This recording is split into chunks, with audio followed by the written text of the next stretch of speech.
The world's longest non-stop flight has been reduced to a protracted one-stop trip due to Auckland Airport running short of jet fuel. Qatar Airways Flight 921 is scheduled to cover the 9,025 miles from New Zealand's largest city to Doha in 18 hours.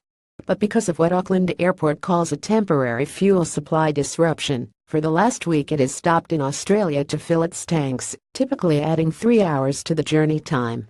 The pipeline between New Zealand's only oil refinery, at Marsden Point, and the depot which supplies airlines operating at Auckland Airport, has been damaged.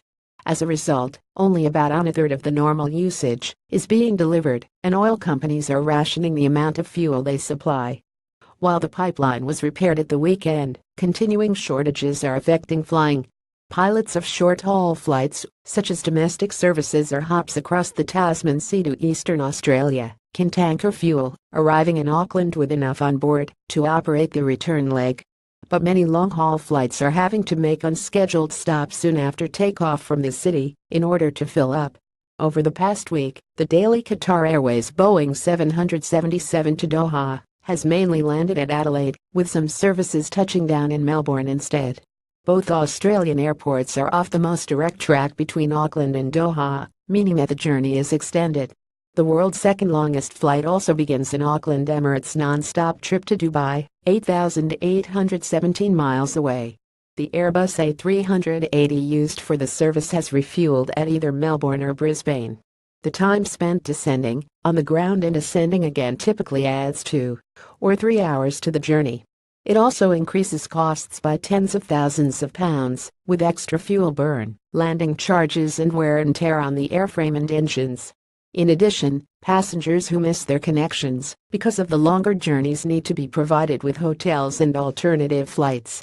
The fuel shortage also presents fleet allocation issues, with round trips typically taking several hours longer than expected. There are crewing problems too, with ultra-long-haul flights on Qatar Airways and Emirates becoming even longer one-stop flights that require additional crew to avoid infringing flight time limitations. Air New Zealand is the airline most affected by the fuel crisis.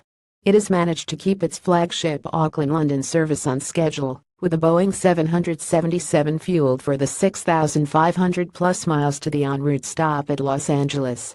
Other services, such as a recent Auckland-Euston round trip, have been cancelled, with a daily trip to Hong Kong picking up fuel in Brisbane. In the past few days, Air New Zealand has avoided cancellations. The airline says it is continuing to implement a range of measures to reduce fuel uplift in Auckland, including some long-haul international services making refueling stops at either Australian or Pacific Island airports. Air New Zealand says it believes the situation is stabilizing and will continue to be manageable in the absence of any further complications. Qantas took extreme action by flying a Boeing 747 filled with fuel from Sydney to Auckland in order to replenish the tanks of Australia-bound planes. More about Auckland Airport, Qatar Airways, Emirates, Air New Zealand reuse content.